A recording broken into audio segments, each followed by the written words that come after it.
about the history of this quilt and how it inspired you to write this book. This quilt dates back to the Civil War, and there was a little note penned to it. And at first I thought it was my Grandma Nellie's writing, and then I realized it was actually my great-grandma, Eva. My mother had done some genealogy work, and I knew that the person who made it was Diana Lewis. That was my great-great-grandfather's stepmom or adopted mom, whatever you want to say. This is a lovely quilt. It's still in wonderful condition. The Grout had a red and green quilt exhibit, and the Courier covered some pictures of it. I saw the article in the newspaper, and I called the Grout, and they put me in touch with Robin. And so I took this quilt and several others up to the Grout, and she verified that yes, indeed, the dies and the rustic rose pattern fit with about 1860. And so, thinking about one of my relatives making a quilt around the Civil War and finding the other quilts in my mom's big chest here that go back to World War II, turn of the century, World War I, the Great Depression, I wanted to write a series about a big Iowa family.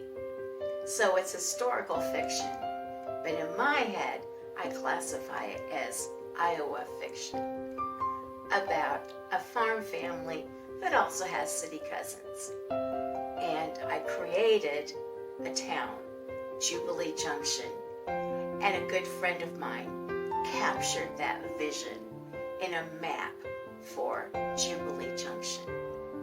Tell me about how the quilt factors into the story that you've written in The Gift.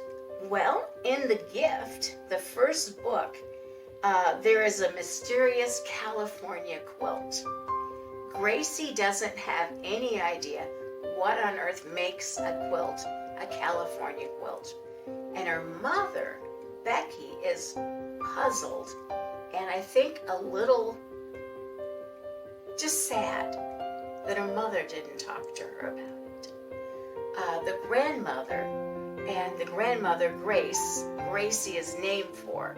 The grandmother died 2 years earlier, so grandmother Grace can't tell any explanation. The only one left is Aunt Violet. But part of Grandma Grace's gift is a box of 24 old-fashioned cassette tapes. Oh, and I didn't tell you this part. I actually have a big tub of cassette tapes, and some of them are from my Grandma Nellie. She would send me tapes at college. I went down to Springfield, Missouri to go to college, and she would send me these hysterical tapes. Now, she wasn't trying to make a funny tape, but she's this little teeny thing walking around the farmyard. And so people would come in my room and look around because they're hearing cows and chickens and horses and pigs and this dog barking. You know, did I have farm animals in my dorm room? And then she would just talk about the day. Well, Art's gonna drive me into Garwin and I'm gonna get my hair done. And I'm gonna use the egg money to do this. And we're gonna go out to the 40 acres of timber and, you know, just her ordinary routine for the day. So the cassettes that you then drew into your story are kind of based on that experience. Exactly. And now Gracie, she has to try to figure out where all this is in the family history That's right. and how it factors in, which of course is the story. That's right. Thank you. I appreciate your taking the time to talk with us today. Oh, you're so welcome. I enjoyed it.